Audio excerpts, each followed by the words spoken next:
Number one అంటారు. అసలైన number 1 Guru Kashi university.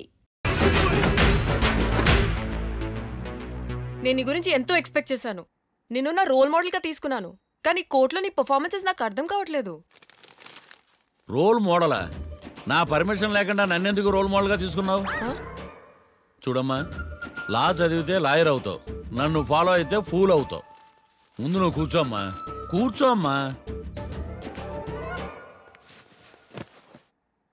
రాకిని కళ్యాణ్ని విడిపిస్తావని నేను తీసుకొస్తే నువ్వు వాళ్ళతో పాటు జైలుకి వెళ్ళడం ఏంటి? Intelligent question. నాకు సమాధానం కావాలి. చూడమ్మా, కోర్టులో ఎలా ఉండాలో ఒక్కొక్క లాయర్ ఒక్కో దారి ఎంచుకుంటాడు. నేను ఈ దారి ఎంచుకున్నాను. నేను కూడా లా స్టూడెంటే కదా మావయ్య, నన్నేమైనా హెల్ప్ చేయమంటావా? ఒక పని చేయి, జడ్జి నాకు ఫైన్ వేస్తూ ఉంటాడు, నువ్వు ఫైన్ కట్టినా నిడిపిస్తూ ఉండు. అదే నువ్వు నాకు చేసే హెల్ప్. అది కాదు మావయ్య. అంతే. అంతేనా? Practice makes everyone's perfect. Okay.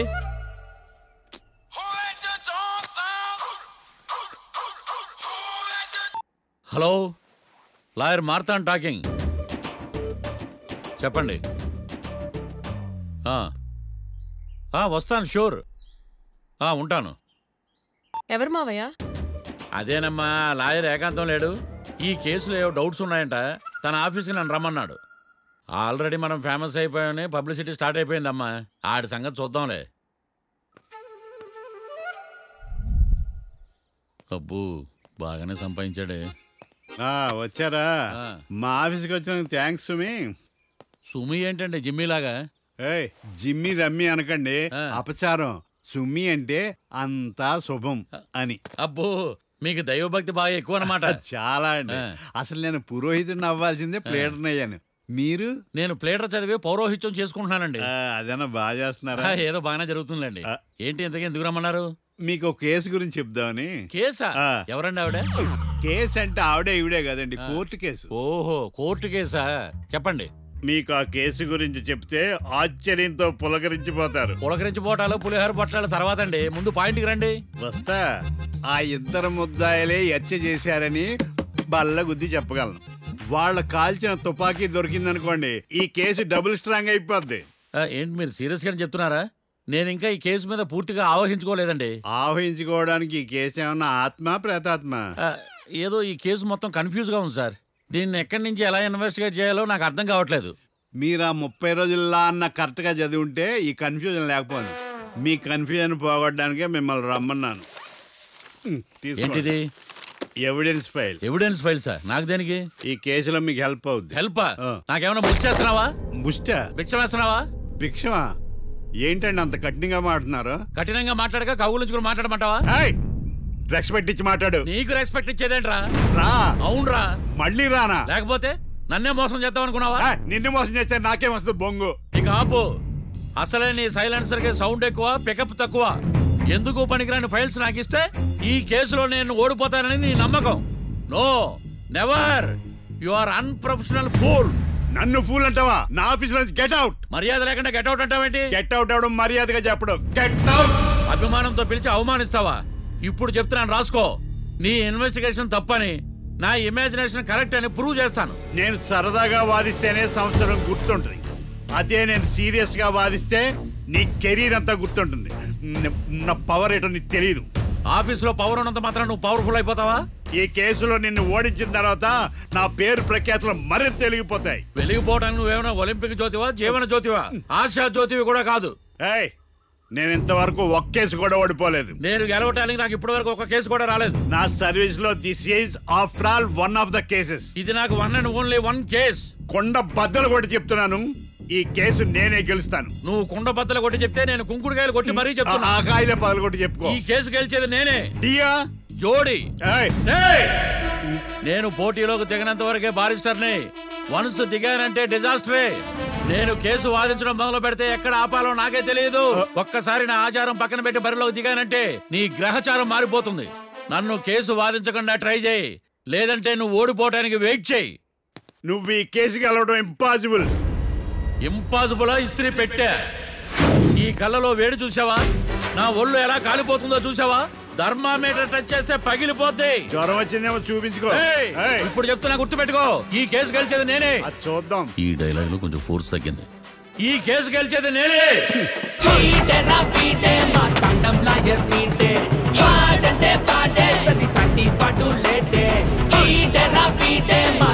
Lawyer వీడే.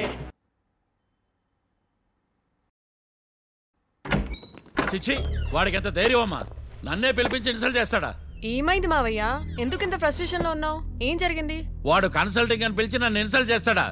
వాడికి నా రిజల్ట్ ఏంటో చూపిస్తానమ్మా. అసలు ఎందుకు రమ్మన్నాడు? ఎవిడెన్స్ ఫైల్స్ కోసం. ఎవిడెన్స్ ఫైల్సా? ఆ మరేవి? తీసుకోలేదు. ఎందుకు తీసుకోలేదు? అలవాటు లేదు. ఏంటి? వాడు ఎవిడెన్స్ ఫైల్స్ ఇస్తే నేను తీసుకోవాలా? వాడు సుమతి శతకాలు. ఎవిడెన్స్ ఫైల్స్ తీసుకోలేదా? లేదు. తీసుకోలేదా? అరిగిపోయిన గ్రామ్ ఫోన్ రికార్డులుగా 100 సార్లు అడుగుతావేంటమ్మా? అక్కడ నా జరిగింది సన్మానం కాదు, అవమానం. కోర్ట్ రూల్స్ ప్రకారం ఎవిడెన్స్ ఫైల్స్ తీసుకోవాలి. ఎవిడెన్స్ ఫైల్స్ చూస్తేనే కదా కేసు ఏంటో అర్థమయ్యేది. కోర్టు రూల్సా? అంటే తెలిసి మళ్ళీ నేనేమైనా తప్పు చేశానా?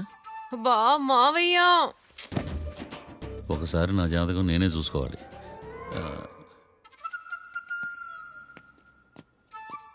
అమ్మ కీర్తి, నువ్వేం బాధపడకు. ఆ ఫైల్స్ తీసుకొచ్చే బాధ్యత నాది. బావా బావా వినపడతాను చెప్పా. ఈ మధ్య జైలుకి పోయిన వాళ్ళందరూ బాగా ఫేమస్ అవుతారా? ఈ లెక్క మనం కూడా ఫేమస్ ఫిగర్సే బావు. రే, ఫేమస్ అవ్వాలంటే ముందు రిలీజ్ అవ్వాలిరా. ఆడి వల్ల మనం బీపీలో ఫేమస్ అవుతున్నాం. కరెక్టే బావా. వాడు కోర్టులో చేసే ఓవర్ యాక్షన్ వల్ల మనకి అబాయిసినట్టుంది. కేరళకి వరదలు వచ్చినట్టు మన జీవితాల్లోకి వీడు వచ్చాడు. ఆడు హెల్ప్ చేస్తున్నాడు, ఆడే లా ప్రాక్టీస్ చేసుకుంటున్నాడు. నాకైతే ఏం అర్థం కావట్లా.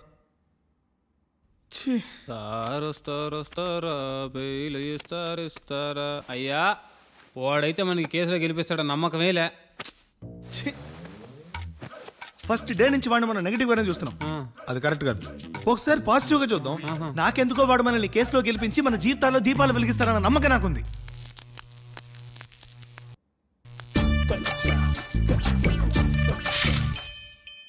ఇదేం ట్విస్ట్ మావా?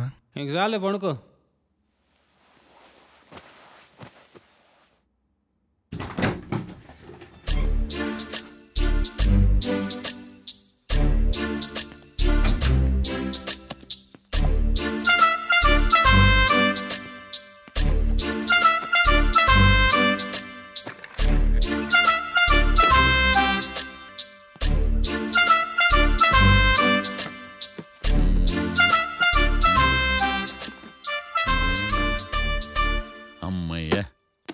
దొరికిందిలే దొరికిందిలే. నమస్తే సార్. ఇవి ఎవిడెన్స్ ఫైల్స్ కావా? మళ్ళీ దెబ్బడిపోయింది. జంగిలీ పనులు చేయడానికి సిగ్గులేదు నీకా? ఏమిటి సుమి, ఈ వేళప్పుడు నా ఆఫీస్కి వచ్చావు? ఓ, ఎవిడెన్స్ ఫైల్ కోసమా? ఇది సినిమా కేసులకు సంబంధించిన ఫైలు. లా ఒక్కింత లేదు, చదివాడు గాని. ఒక్కలో తమలు పగలంటారా? నీ బాగుందా? స్కూలు పిల్లకాయ రబ్బర్ మింగేసినట్టు గమ్మునుంటావేంది? మాట్లాడు.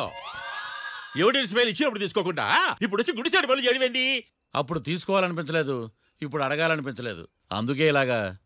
చూసారా సార్, సిగ్గు లేకుండా ఎంత మూర్ఖంగా మాట్లాడుతున్నాడు. వీడొకడు సుమి సుమి అంటూ నా ప్రాణాలు తీస్తున్నాడు. సార్, ఎప్పుడు నెగిటివ్ గానే మాట్లాడతారు, పాజిటివ్ ఉండదా? ఏం ప్లేడరో గొంతు లేస్తుందే. బ్యాట్స్మెన్ బౌలర్ కలిసి ఎంపైర్ని దెబ్బేసినట్టు మీ ఇద్దరు కలిసి నన్ను టార్గెట్ చేశారండి సార్.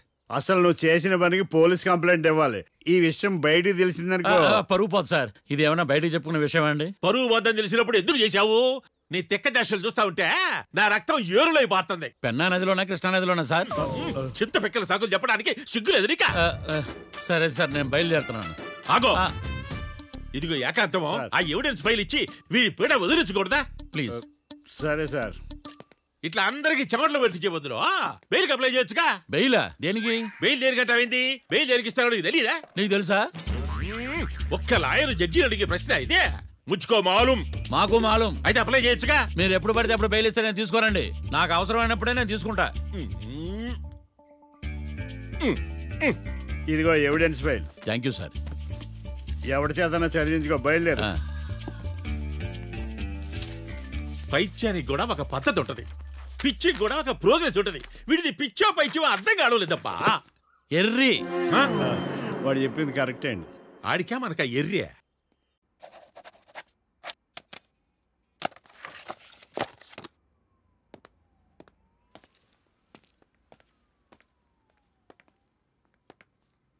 ఎవర్రా వాళ్ళు? Bank staff. ఏంటి అంత సీరియస్గా ఆలోచిస్తున్నావు? నన్ను జాబ్లో సస్పెండ్ చేశారు. వాట్? నేరం రుజువైన నిర్దోషం ప్రూవ్ అయ్యే వరకు నేను తిరిగి జాబ్లో చేరలేను. నేను తప్పకుండా కేసు నుంచి బయటకు తీసుకొస్తాను. నాది బాధ్యత. అనవసరంగా నువ్వు నా వల్ల చాలా సఫర్ అవుతున్నావు. నాకు నీ మీద ప్రేమ ఉందని గుర్తుపెట్టుకున్నాను, కానీ స్వార్థం ఉందని గుర్తించలేకపోయాను. అందుకే ఒక నిర్ణయానికి వచ్చాను. ఏంటది? మనం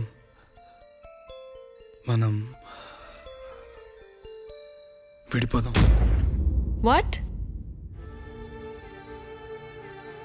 అసలు ఏం మాట్లాడుతున్నావు అర్థమవుతుందా నీకు? ఇప్పుడున్న సిచ్యువేషన్లో నేను ఈ కేసు నుంచి బయటపడతానా, అసలు బయటకు వస్తానా లేదా అన్న గ్యారంటీ లేదు. నేరం రుజువైతే ఎన్నేళ్ళు శిక్ష పడుతుందో కూడా తెలీదు. నా ఫ్యూచర్ ఎలాగో నా చేతుల్లో లేదు. నీ ఫ్యూచర్ రిస్క్లో పడుతున్నామోనని భయంగా ఉంది. ప్రేమకి భవిష్యత్తుకి మధ్యలో భయం ఒకటి ఉందని గుర్తు చేస్తున్నావా? ప్రేమ భయానికి లమ్మకపోయినా భవిష్యత్తుకి భయపడాలిగా. ప్రేమించిన అమ్మాయి కలలో చూస్తూ ప్రపోజ్ చేయడానికి రాని ధైర్యం బ్రేకప్ చెప్పడానికి మాత్రం ఎలా వస్తుంది? నా ప్రేమని సంతోషానికి కారణం అవ్వాలనుకున్నాను, కానీ అదే కన్నీళ్ళకి కారణం అవుతుంటే నేను తట్టుకోలేకపోతున్నాను. ప్రేమించిన వాళ్ళ కోసం వచ్చే కన్నీళ్ళు విడిపోవడానికి కాదు, కలిసి ఉండడానికి. ప్రాబ్లమ్స్ ఉన్నప్పుడు పోరాడాలి, భయపడి పారిపోవడం ఏంట్రా? వేరువేరుగా ఉన్న మన ఇద్దరిని ప్రేమ ఒకటి చేసింది. ఒకటిగా ఉన్న మనం ఎప్పటికీ వేరవ్వలేం. I love you. Love you too.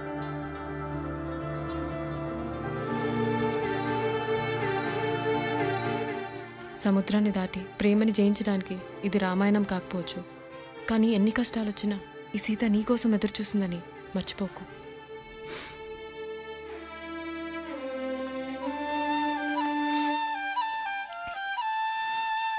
Sorry బావా, ఇదంతా నా వల్లే జరిగిందిరా. నేనంటే అనాథనరా, నా గురించి ఆలోచించేవాళ్ళు కూడా ఎవరు లేరు. కానీ నీకోసం ఆలోచించే వాళ్ళు చాలామంది ఉన్నారు రా. నిజంగా సారీ బావా.